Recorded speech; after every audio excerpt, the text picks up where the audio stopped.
Welcome to Scott Fox After 9. Happy Monday, happy Budget Day, and happy maybe Epstein file release day today.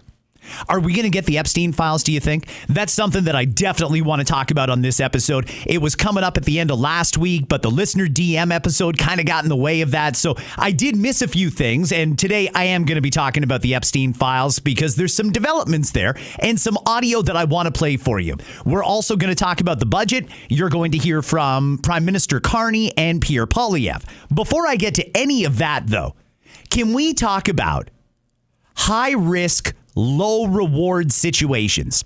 There's certain scenarios where you might feel inclined to do something, but the risk of doing it is high and the potential reward of doing that is very low. I'm going to suggest to you that if you are a politician, going to a sporting event is very high risk and low reward. Here's another example of why. Now for the coin toss. Joining the team captains is the Prime Minister of Canada, le Premier Ministre du Canada, Mark Carney, and the CEO of Coinbase Canada, Lucas Matheson. Well, Lucas didn't deserve that. Lucas, you did nothing wrong. I don't know what Coinbase is or what Coinbase does, but I'm going to suggest that Lucas there didn't deserve that. Imagine that. You create a company and you sponsor the Grey Cup and you get asked to do the ceremonial coin toss before the game. Great. What exposure that's going to be. But they're going to pair you up with the Prime Minister and you know he's going to get booed. Well, I don't think those boos were for Coinbase. They were obviously for the Prime Minister. And you know, I don't understand why politicians keep doing this. If you're a politician and you want to go to a sporting event, this is a very simple thing. Sit in the box, shut up. If they happen to show you on the Jumbotron or something, you give a little wave and that's it. Going out on the field is a bad idea. And the Prime Minister showed it right there. That clip is everywhere. The Prime Minister did also sit down and talk to James Guthrie from TSN about the Grey Cup. In case you're wondering, here's what he had to say. Do you have to be the neutral Prime Minister today, or can you root one way or the other? I'm rooting for a great game, James. But look, I think it's a fascinating matchup. Trevor Harris, you got the veteran experience. You got two great defensive teams. You got Davis Alexander, breakout talent. It's going to be fantastic. Well, I don't want to push you one way or the other. I'm not sure if you're aware of this, but there's an M. Carney playing in the game today. Malik Carney is a defensive lineman with the Riders. There he is. So you could easily find a Carney jersey to put on if that tilts the balance.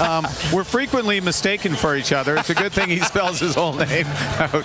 But yeah, no, Malik is okay. Fine, I'm all right. Okay, Riders. Oh, there wow. you go. There you go. Now, sorry. Now I'll get you in trouble with all of Quebec. So. I think he was in trouble with Quebec to begin with. In any case, I kind of like that the Prime Minister knows sports. Politically, I disagree with the guy on a lot, but clearly he didn't just go in and do the obligatory pick or even remain very, very obscure. Oh, I don't know. I just want a great game. He did actually make a prediction, and he clearly knows some of the players. So I thought that was good. Now, back to not liking him for political reasons. Wow. Today is Budget Day in Ottawa. I think everybody understands what this means. We have a minority government right now. The Liberals need 2 votes to go their way, and this budget will pass. If they don't get the 2 votes, we will be having an election. I've been wondering for a while what's going to happen here. I saw this on the radar way back in July that we were going to be in this situation. And sure enough, exactly as I predicted, here we are. Maybe an election, maybe not. What are we going to do here if this budget passes? Are you good with that? Will you just say, well, I didn't like the budget, but it passed and I'll just get behind it? Or will the opposition to this budget continue? Seems like far more people dislike the budget than like the budget, and this one is consequential. This isn't a budget where we're debating how many millions or billions we should spend on healthcare and education and all these other things that affect us. And you know that they're going to spend money on those things. It's really just a matter of how much. This one is consequential because of how much spending there is. It's consequential because the Prime Minister is going to spend a lot of money, and it's going to take a long time to see any results at all. And if this money does get squandered, which history has taught us is likely going to happen, then we won't even know it for years. And the people who did it are going to be long gone by then. Are we okay with that? Or do you believe that this is a moment where we need to spend so that we can protect our future sovereignty? And do you believe that that spending will protect our future sovereignty? Once again, let's hear from the Prime Minister. This was him speaking in Montreal on Friday, I believe. And that spirit, that context, was what we took into tabling our first budget as Canada's new government. We estimated in that budget that U.S. tariffs and the uncertainty that they're causing will cost Canadians around 1.8% of our GDP. You translate that. That's about $50 billion lost from our economy, the equivalent of $1,300 for every woman, man, and child in this country. And if we don't act now, these losses will only grow. Nostalgia is not a strategy. The United States has changed. That's their right. We must respond. That is our imperative. And the budget builds Canada strong by focusing on what we can control. First and foremost, building at home to protect and empower Canadians. And let me stop here for a second. I had the privilege before I came here to do what every politician dreams, to take credit for something that other people had done. It's fantastic. Wasn't it fun, Madame la Mairesse? Vous étiez là. Okay, I don't know what he's talking about, but yeah, he's right. The relationship with the Americans has changed and Canada needs to adapt. The question is, how do we adapt and are we going about this the right way? You see, once the money from this budget is spent, we'll never get it back. And there's two different proposals in front of us. You see, the Liberal plan is to spend a lot of money and inject a lot of cash. Some of it is going to go to corporations. Some of it is going to go to building. It's kind of convoluted. I'm not really sure anybody could accurately explain where all this money is going. You've got the Conservatives, on the other hand, who have a different plan. Theirs starts with putting more money in people's pockets. That means tax cuts and cutting the cost of living. They also want to invest in infrastructure projects, but they believe in things like building pipelines out to the coasts and then repealing a whole bunch of laws that Justin Trudeau put in place that prevented us from getting our oil and our liquid natural gas out to market. We've got to do something with critical minerals. I think both parties agree on that as well. It's really just a matter of philosophy. Liberals are tax and spend, and they are going to spend a lot. Conservatives are let people keep more of their own money, and that will create a stimulus all on its own, because when people have money, they can support themselves and they can inject money into the economy by shopping at businesses.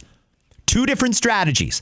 We'll find out today how the budget goes. Now, there's a possibility that all the Liberals could vote for the budget and all of the opposition parties could vote against the budget, and we still don't get that election, though. How could that happen? Abstentions. You see, there's some people who do not want to vote in favor of this budget, but they also don't want to have an election. Most of those people wear orange. They're members of the New Democratic Party. They don't really want an election right now, and I think that's short-sighted. I think the NDP should be demanding an election right now because this is a great opportunity for them to contrast themselves with the federal Liberals. This is a good chance for them to carve out a lane for themselves on the far left. They don't need to support a budget that in any other time you could very easily see coming down from a Conservative prime minister. It prioritizes spending on defense. It cuts the civil service. These are things that the NDP doesn't like. But they're afraid to go to the polls right now because they don't have a lot of money. I'm here to tell the NDP, number one, you guys can't do any worse than you did in the last election, and that was all because of Jagmeet Singh. You can't do any worse, so you've got nothing to lose by going to the polls. Now, you don't have any money to promote yourselves and your candidates.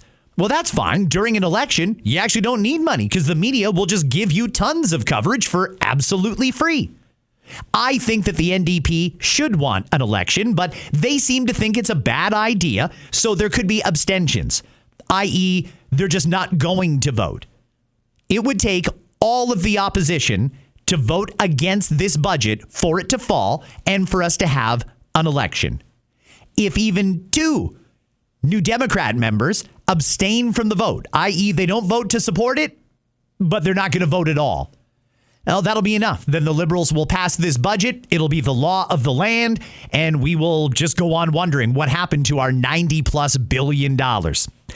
Before I get to the Epstein stuff, let me just finish up this conversation on the budget. Here is Pierre Poilievre talking about it. This most recent Liberal budget doubles Trudeau's deficits with new Carney spending and cooks the books. But we're going to get rid of all of that. We're going to cut the bureaucracy, the consultants, the foreign aid, the handouts to phony refugees, the corporate welfare, and use the savings to bring down taxes, inflation, and debt.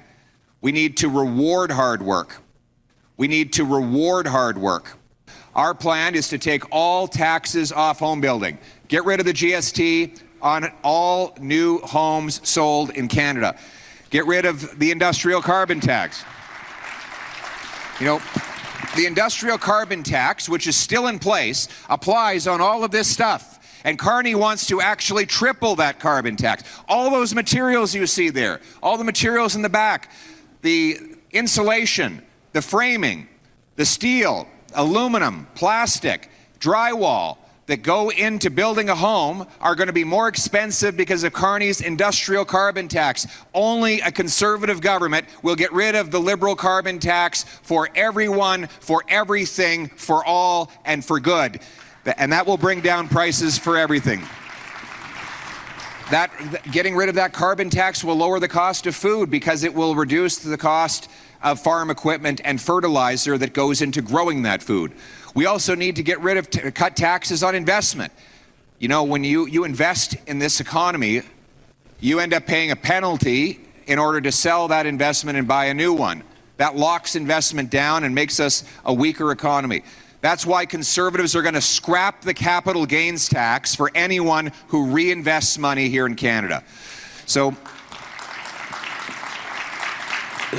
you decide to sell one business and invest in another one in this country, or you sell a foreign investment and bring the money back to this country, you'll pay no capital gains tax. You can continue to roll over your capital, creating more wealth and opportunity for your fellow Canadians without paying any capital gains tax. One day down the road, when you decide to sell out for good and go on a cruise, well, at that point, you'll pay the tax and the government will get its share of, get its pound of salt. But in the meantime, you should be able to grow and compound your capital and expand our economy. This would be economic rocket fuel for our country and for all of the great investors and entrepreneurs in this room. We need to cut income tax, particularly on people who are working overtime. We've got hardworking young people who are doing 30 hours a week of overtime because they want to get ahead, and they're punished for it.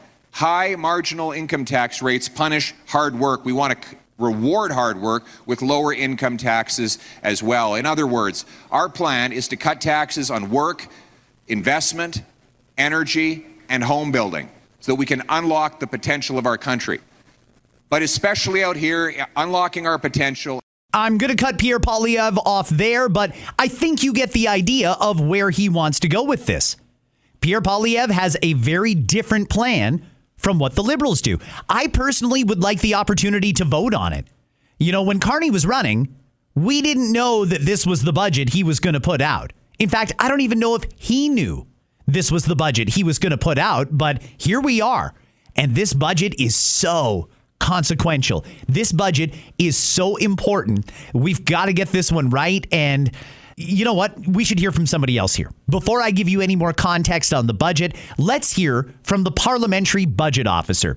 Now, this is someone who I played on the pod several months ago, and I commented about how much I like this guy. He seems like a real straight shooter, seems like the kind of guy who's going to tell Canadians the way it is. Well, sure enough, the federal Liberals don't like that. They made him the interim Parliamentary Budget Officer, likely so that he would have a little fear. Don't go against the narrative. Don't go against the government here, because if you do, then we won't make this permanent. Well, he did go against the government, and sure enough, now they want to replace him with somebody else. I think that's a loss. but he was on CTV's Question Period with Vashi Kapelos. Listen to the Parliamentary Budget Officer talking about how things stand right now. What is it that you see as overly expansive, and how impactful is it that it is? From our perspective, we think that the definition the government's used around capital investments is overly expansive.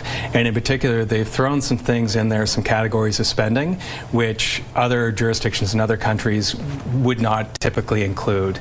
Most notably, the inspiration, of course, for this framework comes from the United Kingdom. And in the case of the UK, it's a far narrower definition.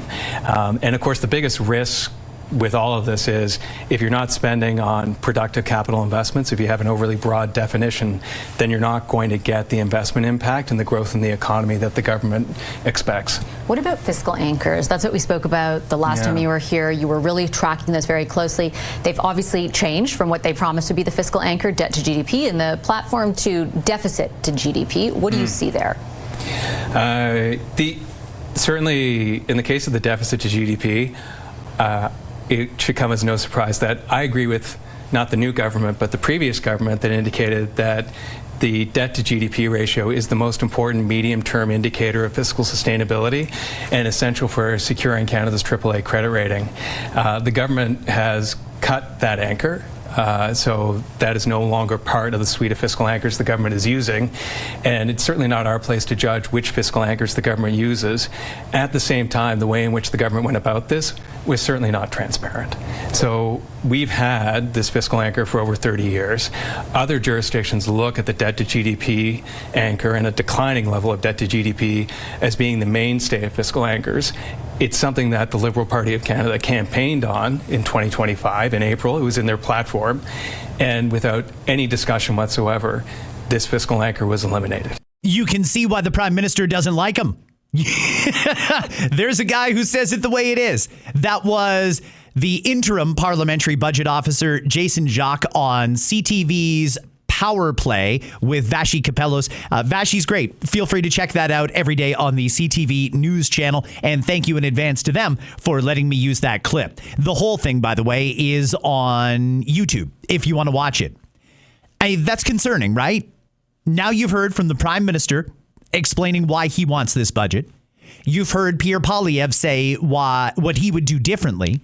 And you've heard the interim Parliamentary Budget Officer say the Liberals have not been transparent. They are completely changing around the system. And he actually agrees with the way Trudeau used to do it. Because the way Trudeau used to do it is the way that Harper did it. And the way that Martin and Chrétien and Mulroney and so on and so forth did it.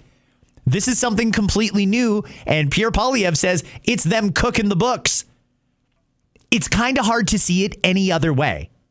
It really seems like they're cooking the books. If you can't win the game as is, you change the rules to better suit you. And that's essentially what the Liberals have done here. I'm going to move on from the budget now because now it's just a waiting game. Now we've just got to wait and see how the votes go. If you have to ask me, I'd say this budget is going to pass. I don't think we're going to be having an election, but I think we need one. I think Canadians have a very, very stark contrast here, and we should have a chance to vote on it. I know that we just had an election in April, and some people don't like the idea of having another one now, but let's be honest here. This is not something that the government campaigned on. We had no idea that this is what they were going to be spending on. Not this much money anyway. You know what? There is one more thing I want to play because I think that this is an important one as well. This is Prime Minister Carney speaking in Toronto just the other day. So $1.7 billion for the world's most talented researchers, 1,000 of them, and targeted H-1B visa recruitment from the United States. That was it. That was just the quick clip that I earmarked it because I thought I got to get this on the pod and share it with the amazing Scott Fox After 9 listeners.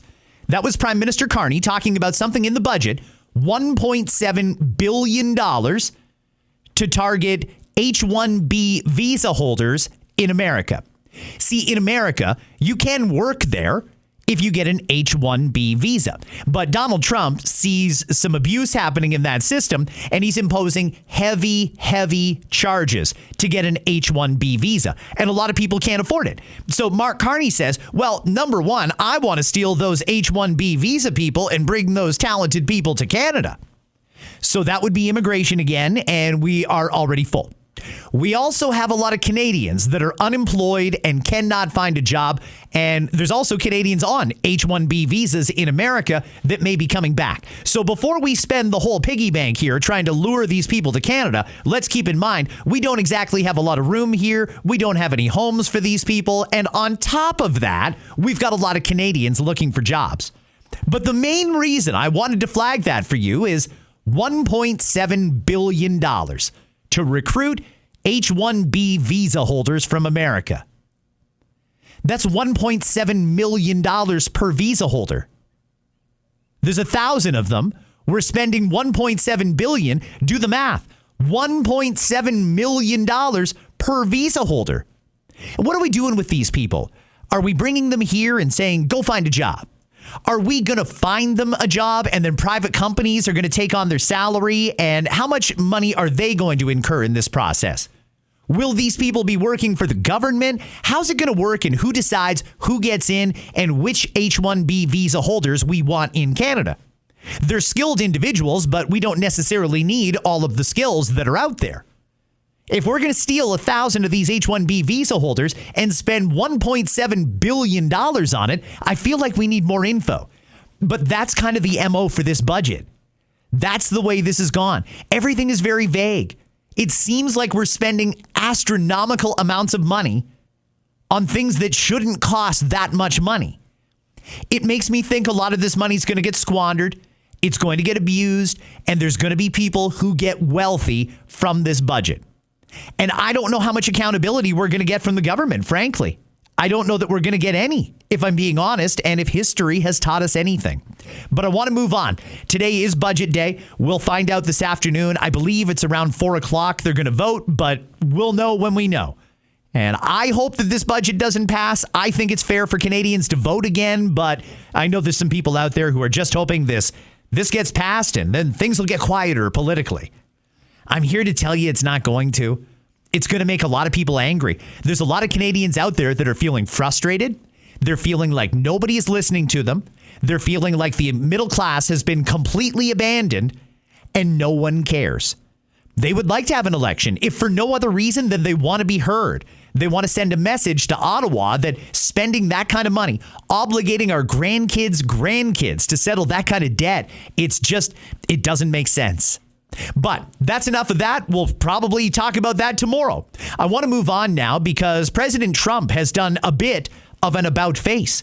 You'll recall when Donald Trump was running to become president of the United States, he talked a lot about releasing the Epstein files. And then he got into power and some files came out, but not really what we were looking for. And then all of a sudden, a major about face from the president when he started saying things like the Epstein thing is a hoax. And if you're calling for those files to be released, you're a traitor. He said, I want to talk about what we're doing in America. I don't want to talk about some guy who's dead and he was a scumbag. I disagree.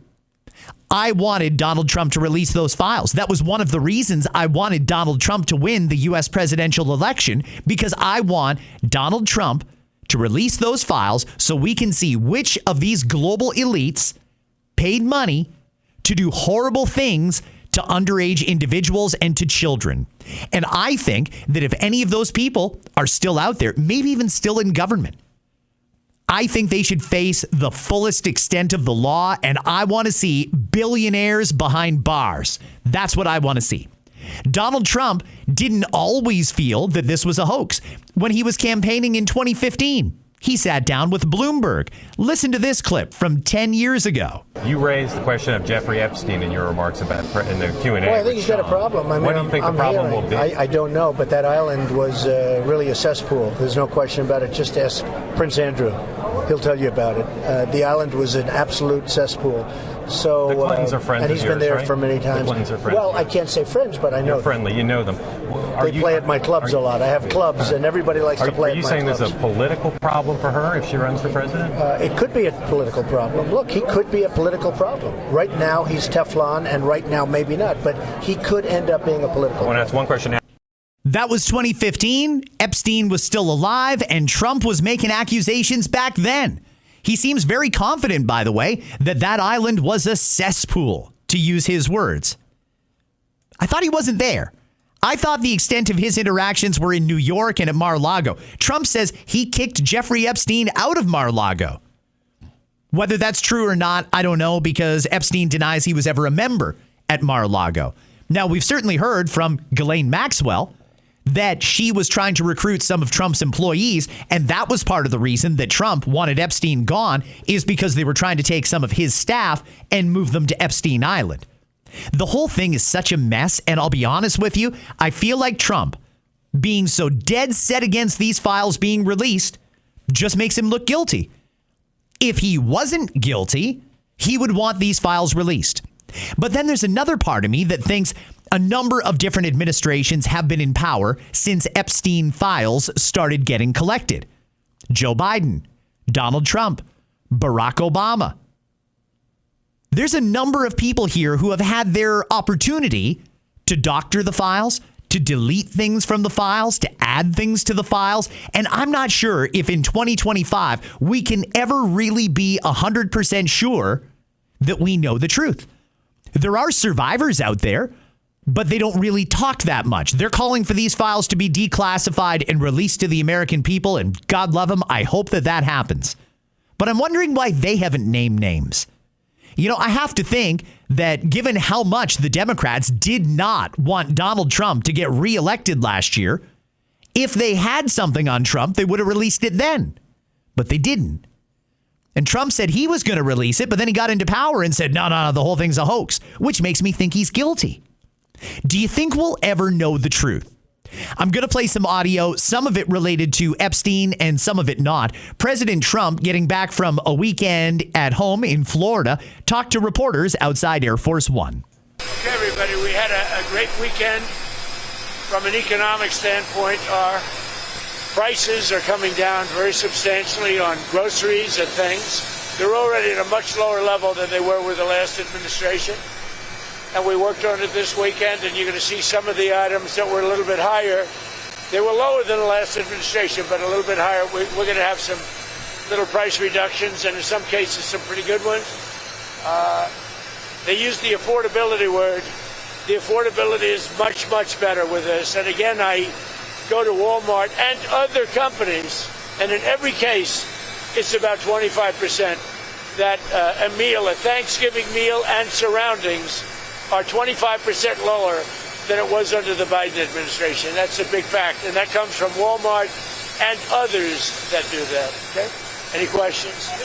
Mr. President, Representative Massey says he's concerned that the Epstein probe you are calling for could be a smokescreen to block the release of more files. Is that the case? Well, I don't want to talk about it because fake news like you're a terrible reporter, and fake news like you, they just keep bringing that up to deflect from the tremendous success of the Trump administration.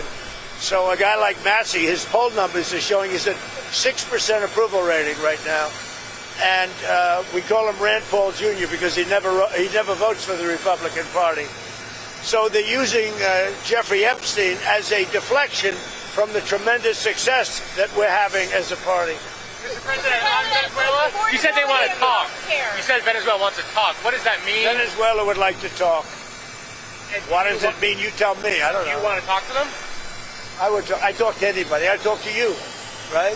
I talk to anybody. We'll see what happens. Green says her life could be in danger because of the rhetoric. Her life is in danger? Who's that? Marjorie Taylor Greene, she says. Marjorie Taylor Greene. I don't think her life is in danger. Frankly, I don't think anybody cares about her. Okay. Isn't that gross? Isn't that disgusting?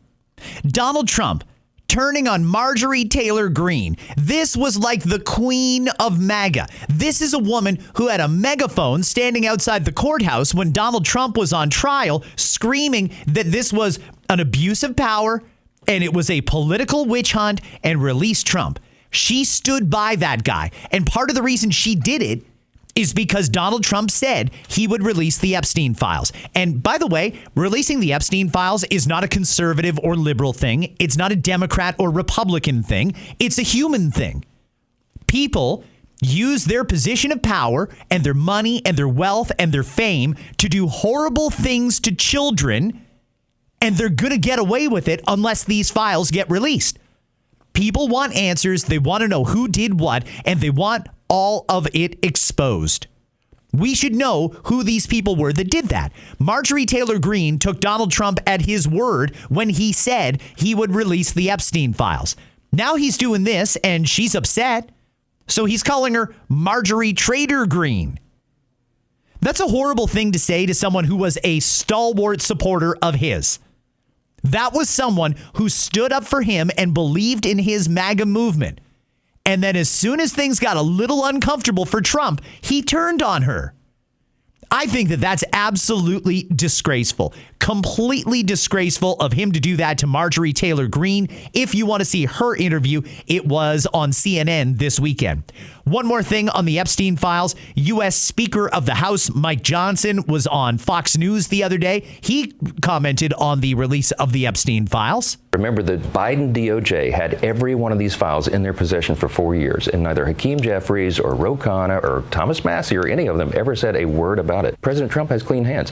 He's not worried about it. I talk to him all the time. He has nothing to do with this. He's frustrated that they're turning it into a political issue, and it's not surprising because the Democrats have nothing else to talk about. That's an interesting take, but is it true?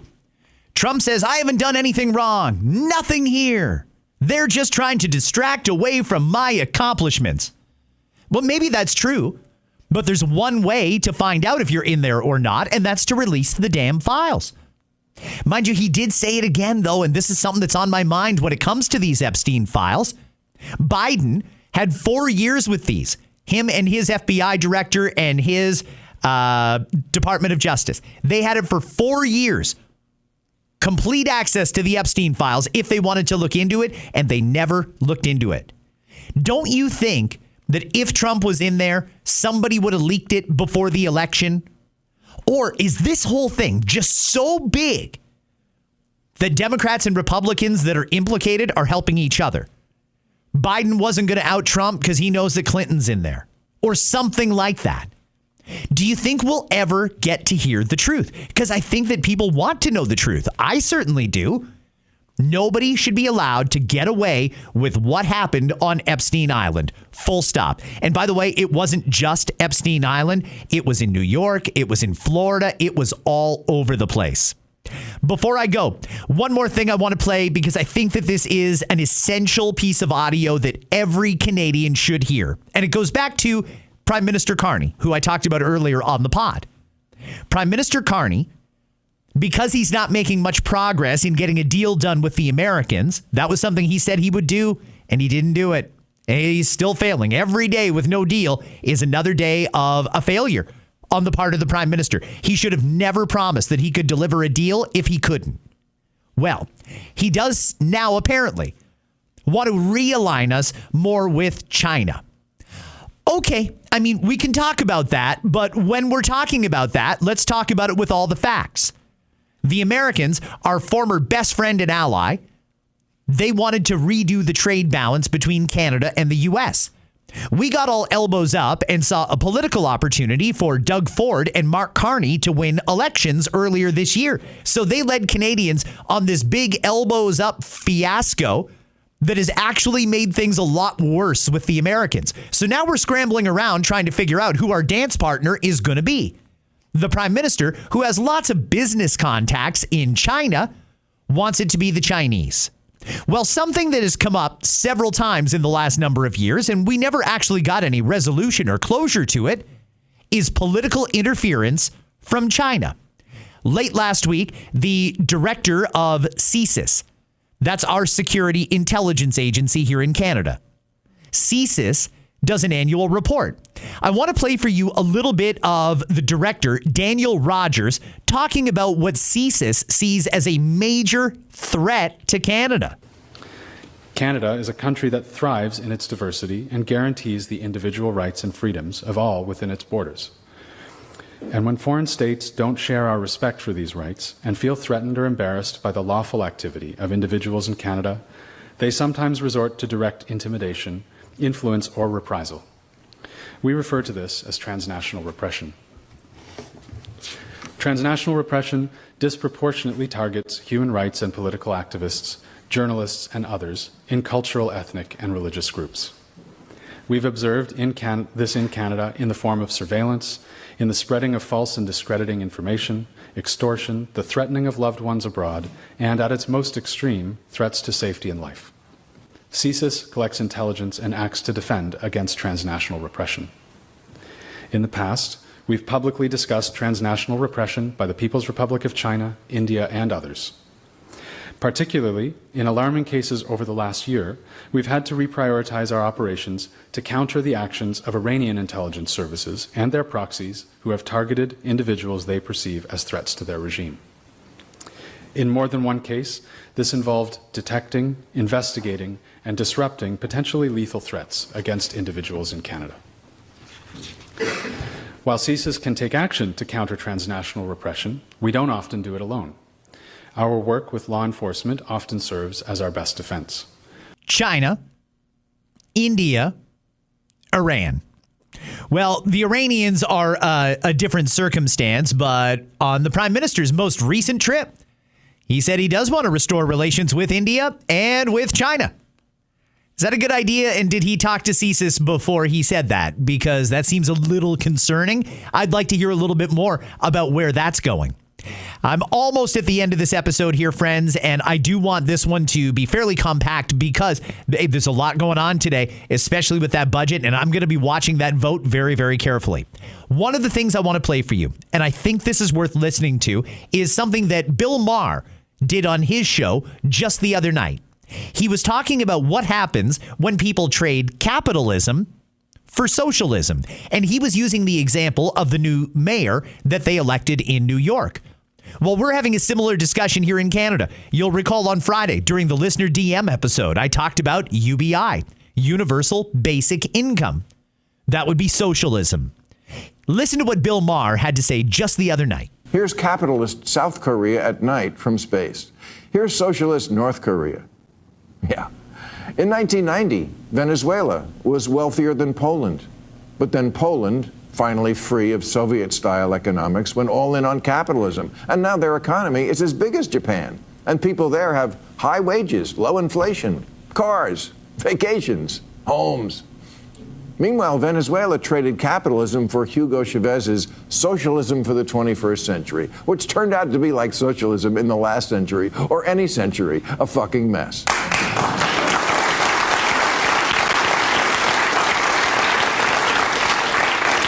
It turned one of Latin America's richest countries into one of its poorest. Low wages, high inflation, shortages, outages, 8 million people fleeing. If you think New York can somehow reinvent this wheel, you're in for a rude awakening.